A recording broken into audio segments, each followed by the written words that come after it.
Aujourd'hui, la création de molécules stables.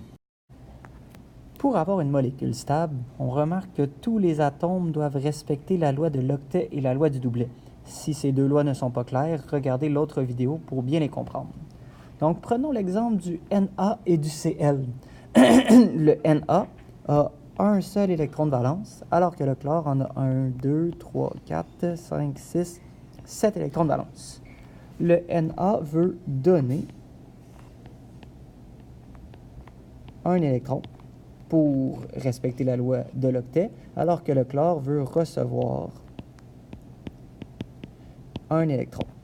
Et ça tombe bien, un électron, donc c'est parfait. Le Na donnera son électron de valence au chlore pour former du NaCl. On remarque que le Na n'a plus d'électrons de valence et le chlore a reçu ses 8 électrons de valence, donc les deux sont heureux. Par contre, si on prend du Mg qui a 2 électrons de valence, il veut donc les donner, ces 2 électrons, alors que le brome a encore 1, 2, 3, 4, 5, 6, 7 électrons de valence. Il veut recevoir un seul électron de valence. Mais le magnésium doit donner 2 électrons. S'il donne son électron, le brome est heureux, mais le magnésium n'est pas heureux parce qu'il lui reste un électron à donner. Il devra donc le donner à qui il donnera à un autre receveur, un deuxième brome.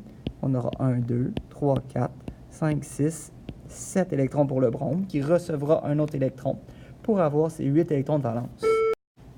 Ainsi, les deux bromes auront leurs 8 électrons de valence et le magnésium aura donné tous ces 2 électrons de valence, donc tout le monde respectera la règle de l'octet.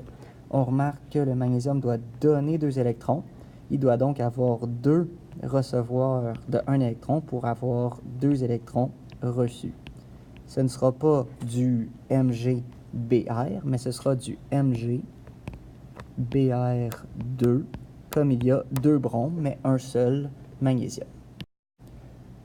Un peu plus complexe, donc le beryllium avec ses 2 électrons de valence, alors que l'azote, lui, en a 1, 2, 3, 4, il y a 5 électrons de valence. Le beryllium veut donner 2 électrons, alors que l'azote, lui, veut recevoir 3 électrons. On remarque que le beryllium peut donner 2 électrons à l'azote. Le beryllium est heureux, cependant l'azote veut recevoir un électron de plus qui donnera un autre électron, mais un deuxième beryllium qui lui pourra le donner à l'azote, et maintenant cet azote-ci est heureux. Cependant, ce beryllium-là est malheureux parce qu'il lui reste un électron à donner. À qui le donnera-t-il? À un receveur. C'est quoi un receveur? C'est un azote ici.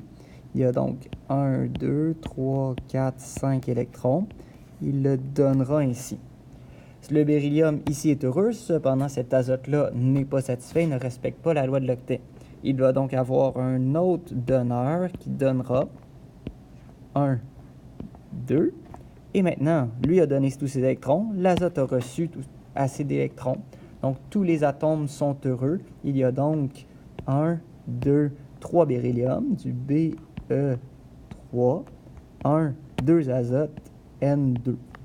On remarque qu'ils veulent donner 2 électrons. Et si on a 3 atomes qui donnent 2 électrons, mais on a 6 électrons donnés.